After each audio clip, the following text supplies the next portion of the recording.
When you work in education leadership, you don't get off at 5 o'clock. Your mind is always on the clock, thinking of ways to solve problems for your students, parents, and teachers. On the Clock is your go-to podcast to learn valuable insights from education leaders across the United States. I'm your host, Todd Dallas Lamb, former White House appointee to the U.S. Department of Education, and we are now on the clock. Welcome back to On the Clock. I am Todd Dallas Lamb, your host. And my guest today, really cool. I'm really excited to introduce you to Annie Ray. Annie is the current Music Education Award winner from the Grammys this year. She's also, she won that award for her work in her efforts to make music accessible to all students, particularly those with disabilities. Annie, you are the Performing Arts Director for Annandale High School in Fairfax, Virginia. Welcome to the show and congratulations. Thank you so much, Todd. I'm so excited to be here. That's great. I have a million questions. First of all, I didn't even know that this was an award. I'll be honest with you, I don't watch the Grammys as much as a lot of other people do. How long has this award been in place? And tell me how they found you. Yeah, so it's been going for a little over 10 years. I'm the 11th winner. They had their big reunion last year where all the award winners came together and discussed the award. And they found me through a really cool nomination process. My colleagues nominated me, which is like the greatest honor in the world to have your colleagues like write something about you and believe in you and celebrate you. So I'm so humbled by them thinking so highly of me. Let's go back a little bit about your background. How did you get into music? I come from a music family. I'm born and raised in just north of Dallas, Texas. And my whole family is a whole bunch of musicians. So my mom's a pianist, my cousins are instrumentalists. I have a band director, uncle, and orchestra director, aunt. So all of us, that's what we do. We do music. How long have you been with Annandale, and how long have you been teaching? So I have been at Annandale, I believe this is going on my sixth, no. At Annandale High School specifically, this is going on my fourth year. But in Fairfax schools, I've been around for 6 years when we moved here from Texas. And it's funny, that entire time since I've moved here, I've been in the community of Annandale. So I started at their main feeder elementary school at Annandale Terrace Elementary School. I got to move on to Glasgow Middle School, and now I'm here at the high school. So it's been so cool to watch these students just grow up and get to be a part of their journey. We've been doing this podcast now for a few years, and we started by talking to people through COVID because we couldn't talk to anybody in person back in the day. We wanted to know what people were doing and how they were addressing the special needs of students across the country and how different states were doing it differently. And then we've been phasing into different phases of conversations. And I think currently one of the topics that's really interesting to me is student engagement. And we recently spoke to Billy Bob Thornton about how performing arts got him in high school along the path towards the career that he had. And as I looked at the title of your or the description with which they described why you won this Grammy, it occurred to me that it was because of the accessibility, not just with students who might be poor and not have access to musical instruments, but also those students with disabilities. And it sort of occurred to me that music is really a universal language, isn't it? Yeah, it's so funny that you bring that up. Like when I was at the Grammys and I got to speak with Meryl Streep, she said to me, "A music educator is who changed her life and is why she is where she is today." And yeah, it's something that I've been pondering for a long time because at Annandale we have more than 66 countries represented, right? We have 59 different languages spoken, and all these like different people and different backgrounds all coming together. But music is something that we all like truly understand. And it's funny that you say that music is the universal language. It's like such a saying that we all know, right? But it's actually the act of making music that is the universal language that we all like connect on. Going through the process, it's all something that's like very fundamental and human to us. Even if what we create on the other side sounds different than what each from person to person, for us, making that music is what we connect through. Did you need any special training for students with disabilities to be able to teach them, or is music so universal that you really just dive right in and it's a way to engage in all students, but particularly those that are, that can be more challenging to communicate with in some cases? So I have no specific training other than what the incredible team at Annandale High School, the special education team, the occupational therapists that I work with, as well as general music teachers to create this curriculum. And you're right, like it's fundamentally human to all of us to create. And so it was a matter of like taking this overarching idea of orchestra and breaking it down to like the smallest denominator and teaching the concept of like what is a beat, like what is a pulse, like something that we can all clap to and come Mhm. together with. And through the guidance of my special education team and through those occupational therapists, I've gained the knowledge in order to make adjustments to instruments, to change the curriculum, working with those incredible general music teachers who like have so much fundamental knowledge. Like people don't understand how great of teachers they are, to develop this curriculum that we actually change every single year depending on who is in the class with I promise we're going to talk about the Grammy experience in a second, but we got to talk. us. I've got one more serious education question for you.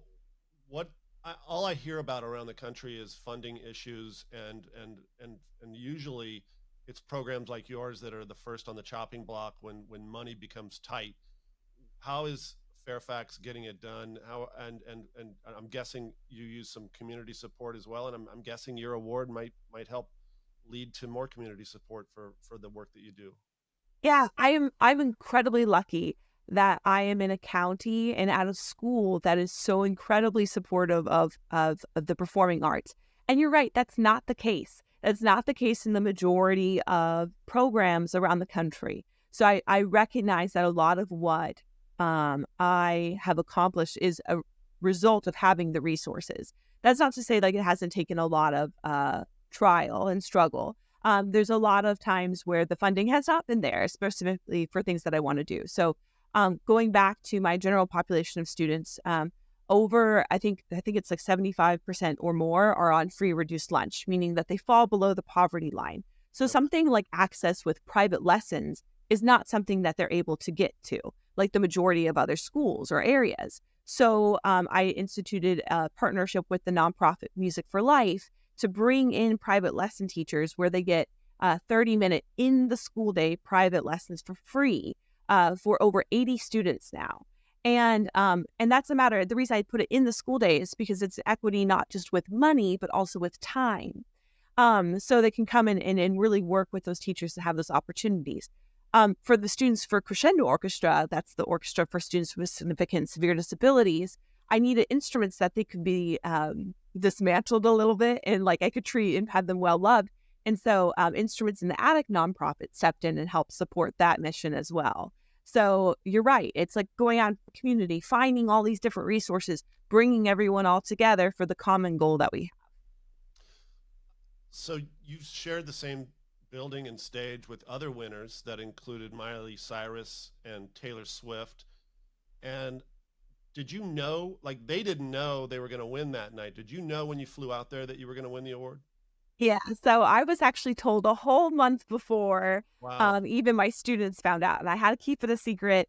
They asked me to, but also it was a time to kind of like absorb it and like process it, and kind of think about what this like meant for our program. And that whole like month was a time where I was like feeling just so I've used this word before, but humbled and like thankful and like grateful for this community that I'm getting to represent. Because the more and more like I've gone through this and pondered it, like it truly is the students award, this award. Because imagine all of these different countries coming together. And if you were to step out into like the general world, like you would think that a lot of these students would not get along, like with if you were to look at today's like happenings.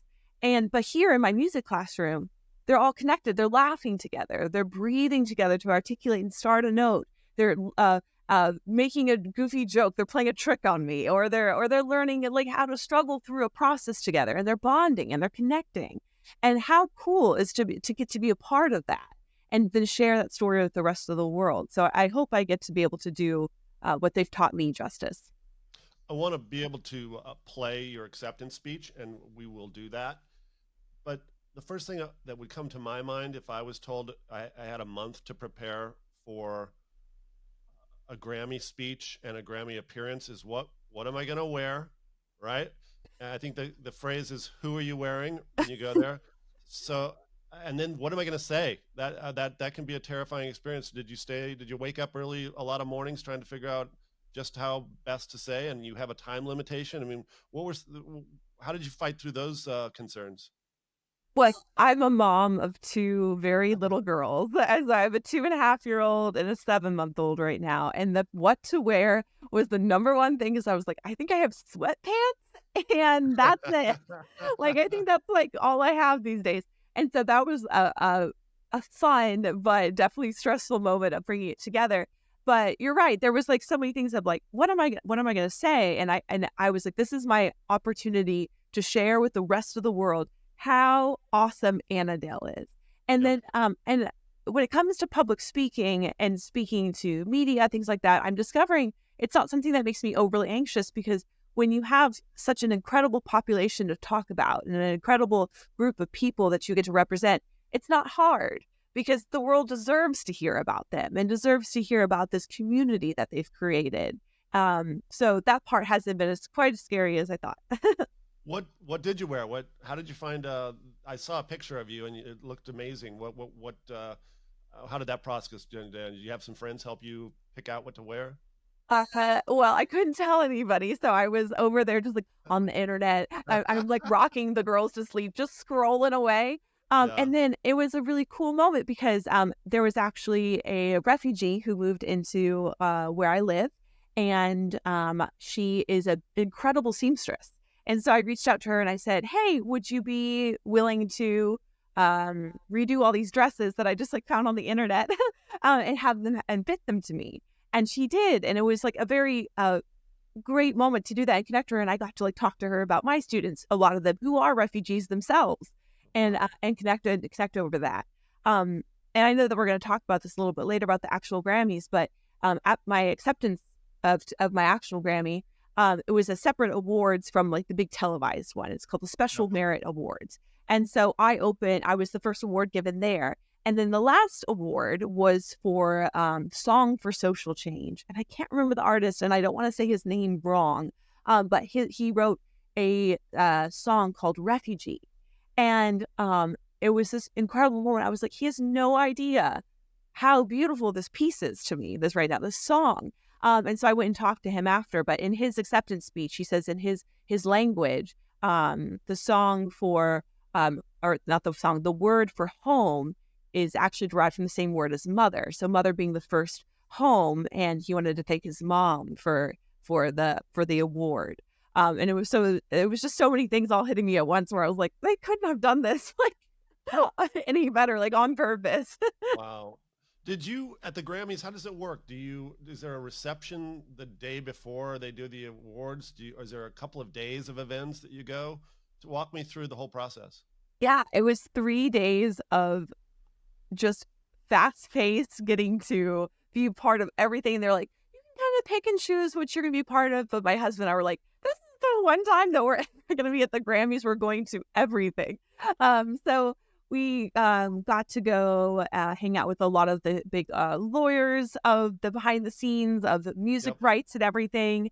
We got to go and explore the Grammy Museum reception.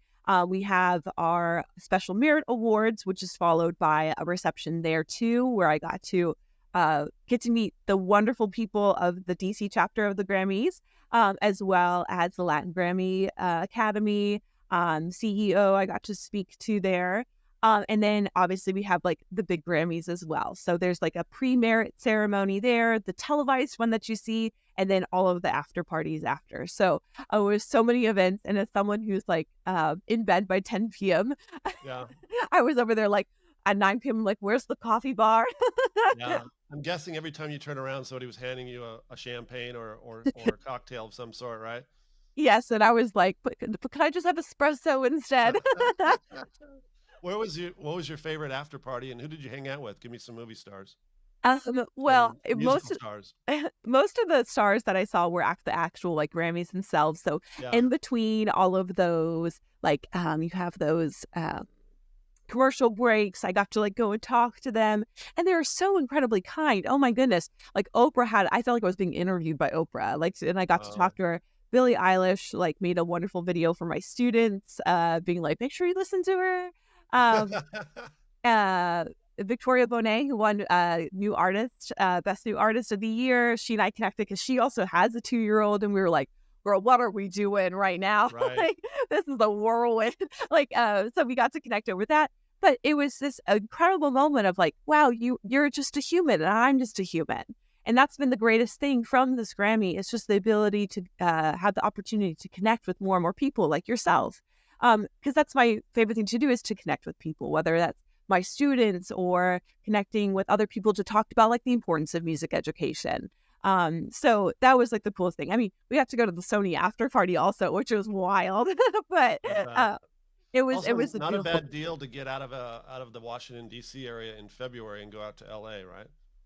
That's what I thought, but then it rained the whole time. Yeah, I know.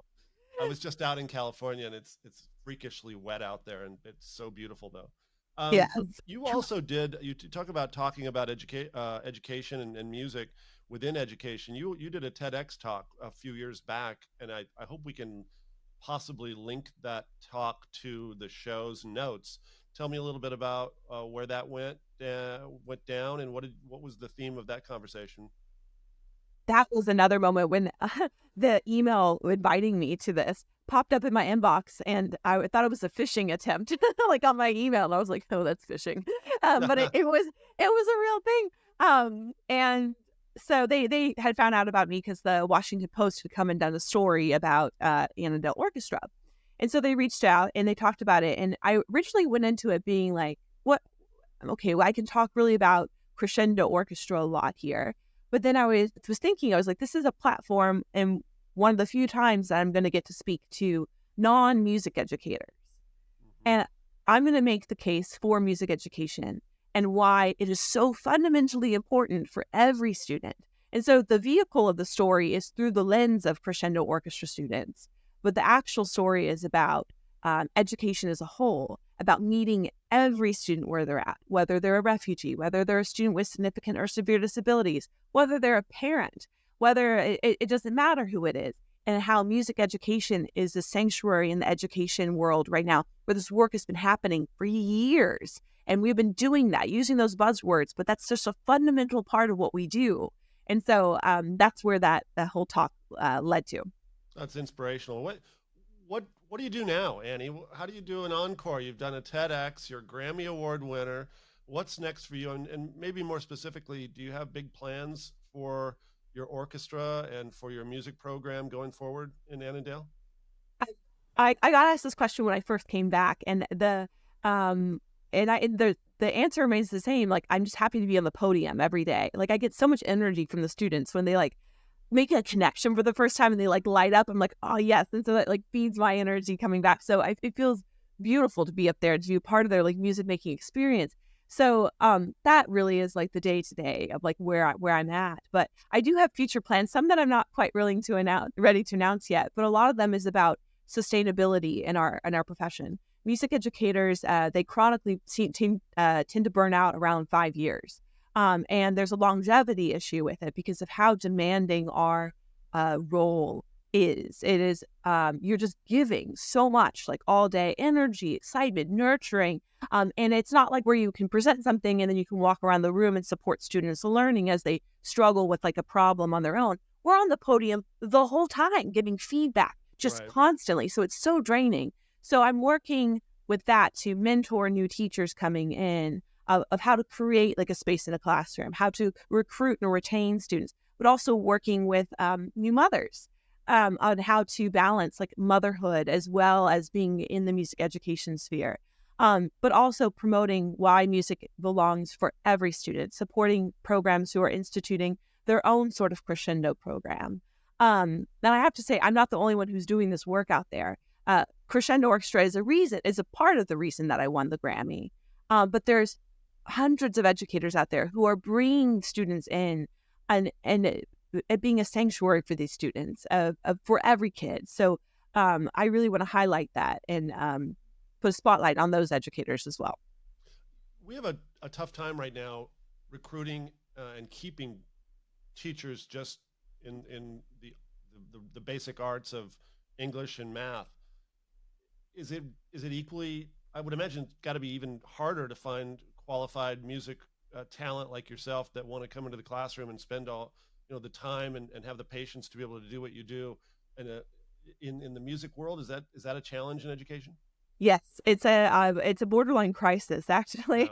Yeah. There's just not the educators coming in, and part of that is because of the myth that if you're a musician, you are poor or like you can't make Right. any money, and that's a myth. Like it's a complete myth in today's day and age, especially when you can diversify yourself, right? So I'm not just a music educator, but I'm also still a professional harpist in my day to day or like after school time. I also work with a lot of like passion projects of writing curriculum or instituting projects and things like that. So people don't, it's like this whole myth, right? But when music education specifically, and I touched on this in my TED Talk, a lot of students, when they're going through our programs, don't identify as being a musician, even if they've been a violinist for years. And Right. and that's something that until someone like really tells them, like, no, you're a musician, you should do music education. It's something that they don't like put their like finger on. Like, Right. and so I'm really excited because I have 45 seniors graduating this year from my program, which is, and I'm gonna cry like so much saying goodbye to them. But I have 6 students of those 45, which is still a small ratio, but 6 of them are going into music in some capacity in college. And that doesn't include the students who are just joining their like non-music ed or like non-music major orchestras in their schools. But a couple of them are going to be music educators. And that only happened because their sophomore, junior year, I was like, you are good at this. And not because you were the best player, but because you set the tone for the room. You're the most enthusiastic person. You come in and you bring up the energy of everyone else. You are good at this. You should do this. And because of that, then they're like, yeah, you're right. Like, where do I go and hide if I'm trying to like avoid like going to math class or something? Like I try to sneak in the orchestra room as Miss Ray like goes in after you being like, get out, get out, get out, get out. But that's where they're sneaking off to. It was like, why don't you? That's why I became a music educator. Why don't you give that to someone else now yourself? Yeah. I mean, sometimes in life, it's just hearing a third party validator like yourself tell somebody you're good at this, and to give you the confidence to keep plugging away at something that you think you love, but you need to hear that from somebody else's voice. Sometimes it's not your mom and dad. Sometimes it could be much more powerful from somebody like a teacher.